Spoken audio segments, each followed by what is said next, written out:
Science, I know, is real. God, I hope, really exists. I was educated in brain science, and all my life I've wondered about God. In grade school I wondered, through various careers I wondered. Now, eligible for Medicare, I'm still wondering. Some say that science and God have nothing to do with each other. Others, that science can address the God question, either by describing a world that evidences God's handiwork, or a world that works just fine without God. As for me, I've vacillated and oscillated, hesitating and switching sides, baffling my friends and confusing myself. So, are science and God related? Can science talk God?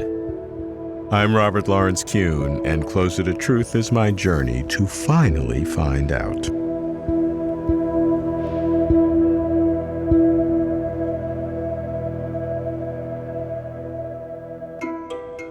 I'll push some scientists, see what they think, how they think about God. I go to Caltech to ask a Nobel laureate working at the most fundamental level of matter, David Gross. David has great confidence in the power of science. So how does he define God? It depends what you mean by God. If you define God as some kind of supernatural male who exists outside of nature and can do things that aren't in accord with the laws of physics, such as stop the Earth in its rotation, then I would say that the physics and its success denies the existence of such an entity. On the other hand, if you say that God is Spinoza's God and is nature, in a sense, God is nature, then of course physics affirms the existence of nature. In other words, if God is outside the equations of physics, we would say we don't see any necessity for God. We can't see him in the equations. But if God is nature, then, of course, God is in the equations. Some people call for a consilience between science and religion. They talk about spheres of influence or large areas that don't intersect but should have some peaceful coexistence of some kind. You subscribe to those views? Well, I met about a year ago with the Dalai Lama, and I asked him about what he thought was the relationship between science and religion. Especially, I asked him whether there were findings of science that would threaten his beliefs. And he gave a very interesting answer. He said, no, he, in his own life, went through an experience where he realized that some modern astronomy conflicted with some of the writings of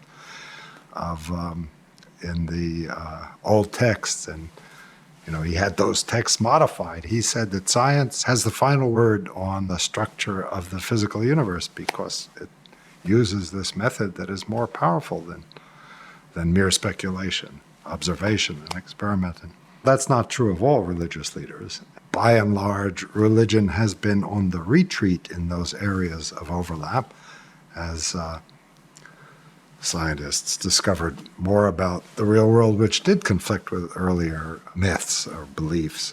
I don't think there's much room for compromise there as a scientist. There are other areas where there really should be no conflict because religion addresses different questions which are not questions that at the moment are in the realm of scientific inquiry. And you're happy to let religion continue to operate in that realm? Yeah, although I see no reason why science won't expand its methodology to understand human behavior, but we're far from that. The great attractions of religion, in addition to providing answers to questions that can't be provided by other means is also giving a framework for people on how to behave. And I agree that although religion hasn't done always a very good job about it, neither is any other organized mode of thought. So I do hope that science and scientific methods, as they are applied eventually to understanding how people actually work, how the brain actually works, and the origins of human behavior will help in this endeavor. But so far not. Science denies a supernatural God, David says. But if God is nature, God is found in physics. Sure, but so what? Who cares about a God is physics kind of God? Labeling nature as God doesn't enhance our understanding of either. So why even use the word G-O-D? For old time's sake? I'll not do that. If a supernatural kind of God does not exist, I'd be rid of God for good. That's why I leap to the other side, to meet the intellectual leader of the intelligent design movement, the controversial William Dembski.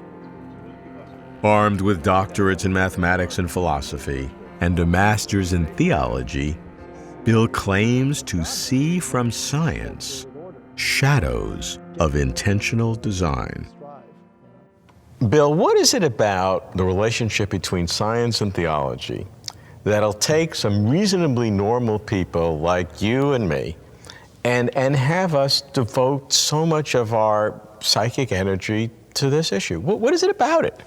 I think we want to understand the world and our place in it. And science raises fascinating questions. I mean, how is it that we can understand the world at all? How is it that our intellect seems adapted to making sense out of the world? Why are there these regularities that allow us to see that the world has a certain character and allows us to exploit that and develop technology? It raises questions about, well, what's behind that? What allows that to be? Why is there this order that we see? We talk about cosmology. I mean, it comes from the Greek cosmos. It's the same root as cosmetics. I mean, it's an ordered, and it even there's a sense of beauty that comes along with that. And we hanker for an explanation. And I think it leads us very naturally to questions about God and ultimate reality. Not that everybody ends up there, but there's a wonder and an awe that comes with this by looking at the natural world and understanding it scientifically that it seems that we can't quite escape. Yeah. So if we're looking for some core concept that underlies both science and religion that forces this, it's a wonder of what we see in the natural world, of what we experience in our lives, or just some wonder that we seek explanation for. Yeah, but I wouldn't say it's just an inarticulate wonder. I think it's this convergence of things. I mean, that our minds, here we're able to appreciate this, that we're in a world which is understandable, where we can do science, where we can look at the stars. I mean, there are a lot of places in the universe we might be where we couldn't, wouldn't see eclipses, wouldn't see the stars, wouldn't be able to form celestial mechanics. I mean, it seems that we have, as it were, been designed to be scientists, and that's remarkable.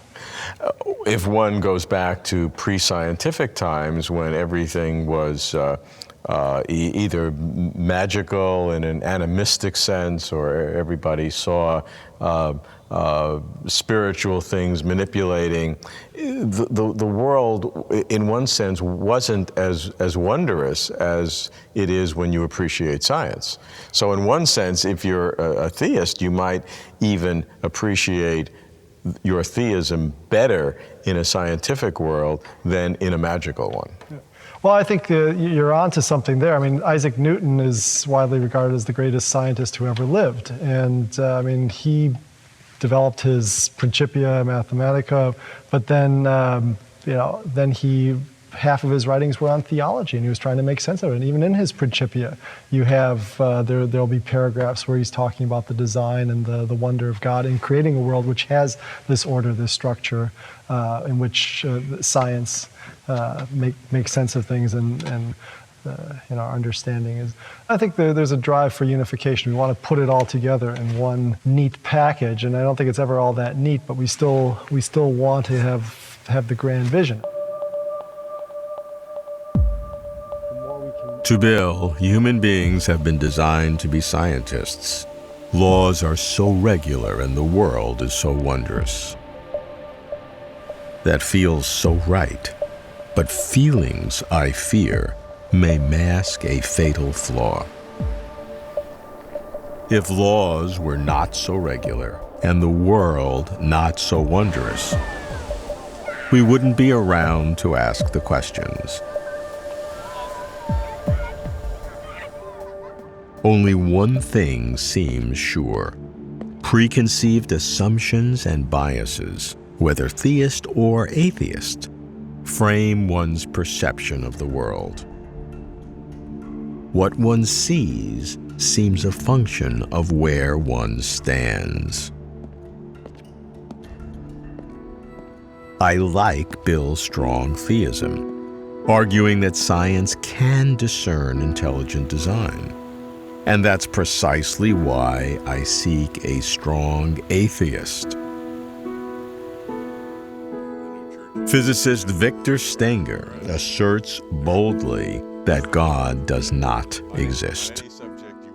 Vic, what do you think about the dialogue between science and theology, or the debate, or some people, or constructive dialogue? Is this a useful thing? Sure, but the problem I've had from the beginning when I've tried to do this dialogue is theologians refuse to consider the existence question, the God existence question.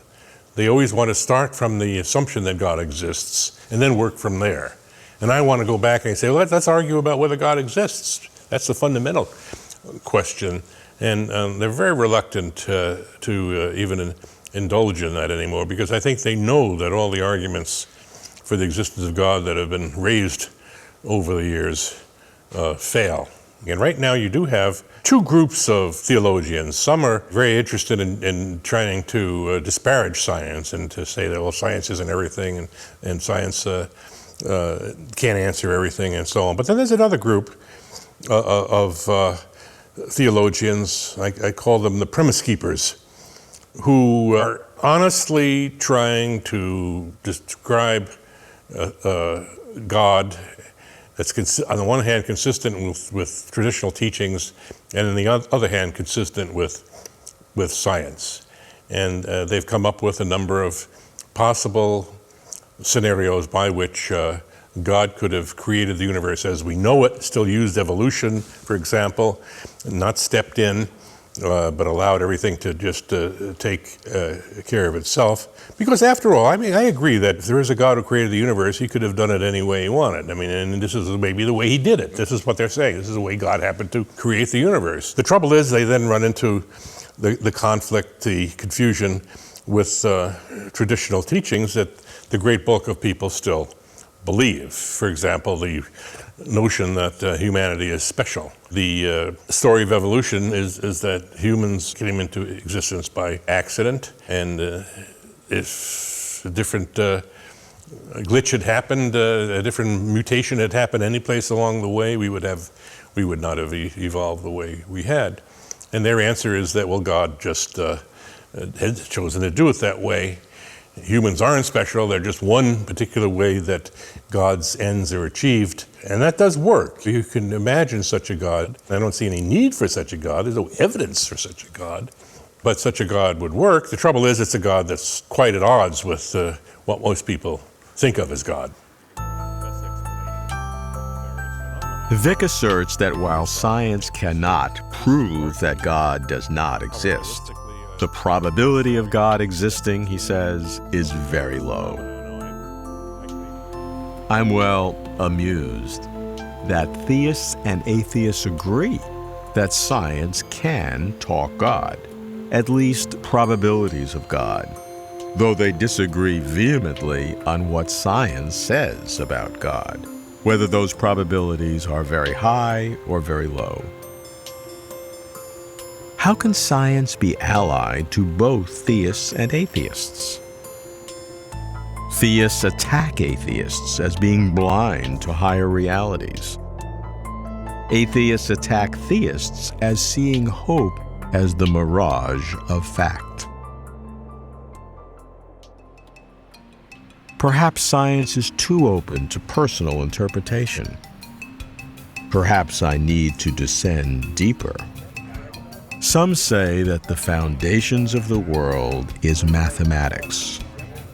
I'm in Iceland for a gathering of the Foundational Questions Institute, and I ask an expert in information theory, Gregory Chaitin. Can mathematics unravel God? Greg, I'm obsessed with the concept of God. Scientists talk to me, philosophers talk to me, theologians talk to me. As a mathematician, can you help me? Well, yes, I think so. I need help. Okay. I'll take the transcendent view of God. So here we are, human beings, in this messy world with wars, disease, divorce, you name it. I don't want to go down the list very far. So, is there something that transcends the merely human? For me, that's beauty, that's truth. Is there anything that can inspire a feeling of awe, admiration? I call all that God. And that's what I'm looking for in mathematics. I'm looking for beauty, for transcendence, for something that for a moment makes me forget that I'm a fallible, incredibly fallible, human being with lots of problems, lots of flaws. I mean, I can't even control my drinking, for example. But there's this moment of transcendence when I see a beautiful proof. You feel in the presence of something much greater. You feel that there is something that totally transcends this mess that we create and make worse all the time because we're so stupid. So can we call that God, perhaps? Let me put it this way. There are moments of illumination that happen when you're doing mathematics. There are moments where you feel closer to God, where all of a sudden you feel you understand, you see the beauty, you see what's really going on. It's like being at the top of a mountain. I have a friend who's done mountaineering in Chile, where the mountains are spectacular. And he told me once he got to the top of a volcano covered with snow. The sky was incredibly blue, and he burst into tears. It was like being in the presence of God, to use a word which isn't very popular nowadays. Now, if you want, take it as a metaphor.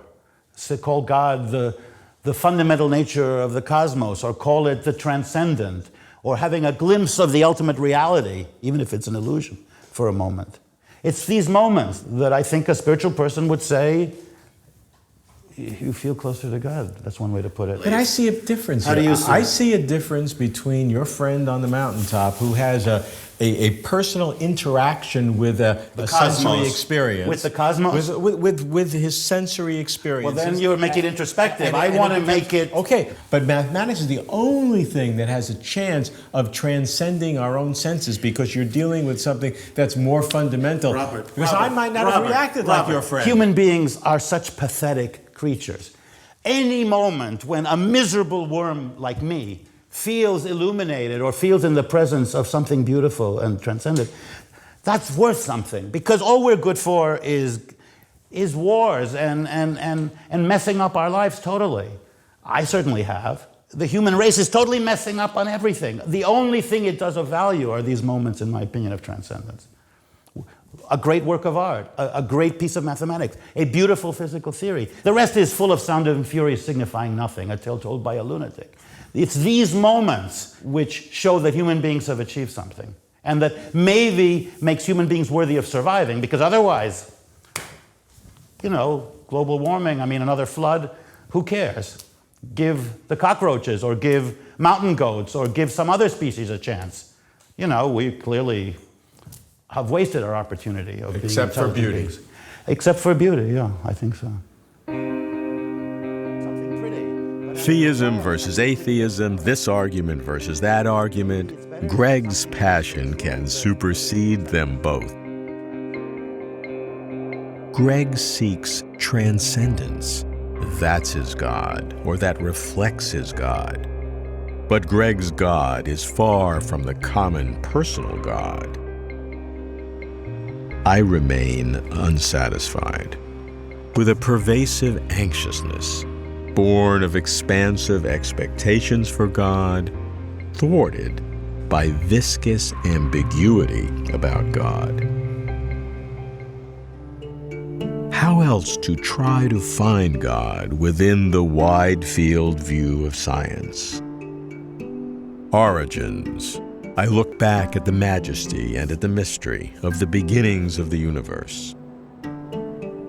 I go to the hills of Oakland, California, to the Chabot Space and Science Center, to meet the physicist who won the Nobel Prize for his breathtaking photo of the baby universe, George Smoot.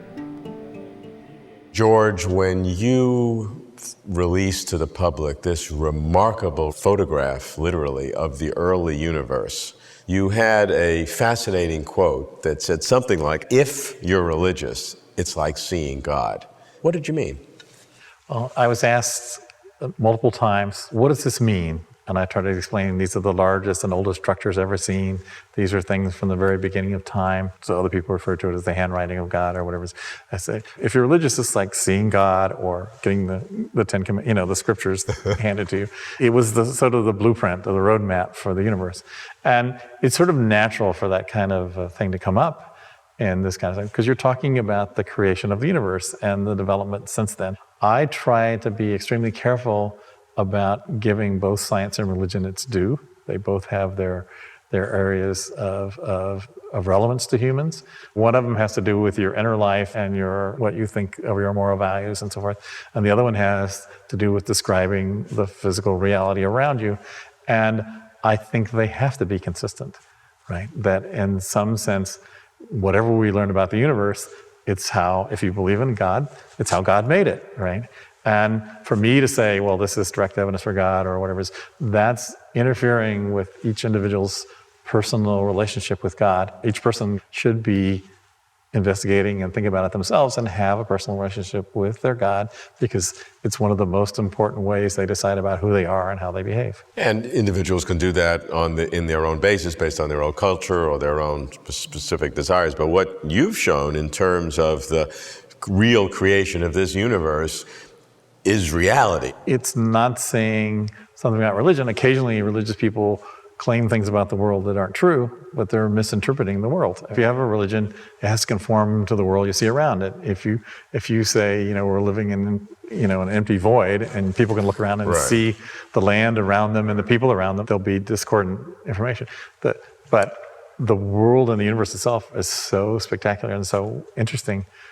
You can't help but have a sense of awe at that, and a sense of, realizing that just the immensity of it and the complexity of what's out there is really quite spectacular. I hear two different kinds of resonances here. One is the absolute awe and sense of majesty of the immensity of reality, and the beauty of the story of how the universe has emerged. On the other hand, we now have a constraint that any religion that wants to purport its own story has to conform to this data, just as you said. So it's both majesty and constraint. We think that most people around the world learn this cosmology and see this, may have come from very different systems, but they're going to agree on the way the physical world behaves. Right? Yeah, if they don't, they're going to be wrong. Right, and that's the world intervenes. And then our galaxy is just a speck in the collection of galaxies. Some say that science and God occupy separate domains and can never commingle. I reject that. Since science examines the world, if God created the world, then there is a nexus, if there's a God. God as nature is patronizing or feel-good fluff. I can't decide which is worse, and it doesn't make me feel good. I'd want an entirely supernatural God with infinite powers and knowledge, or no God at all. But if God is something more than nature, then complexities arise. God is transcendence? Science can explain how our brains make transcendence, but not whether there is a deep reality beyond the physical.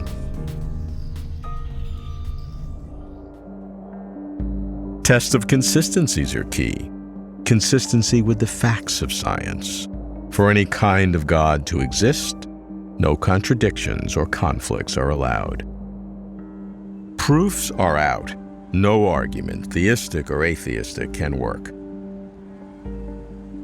If that's not satisfying, that's just too bad. I am not a tailor of truth. I do not alter truth to get closer to truth.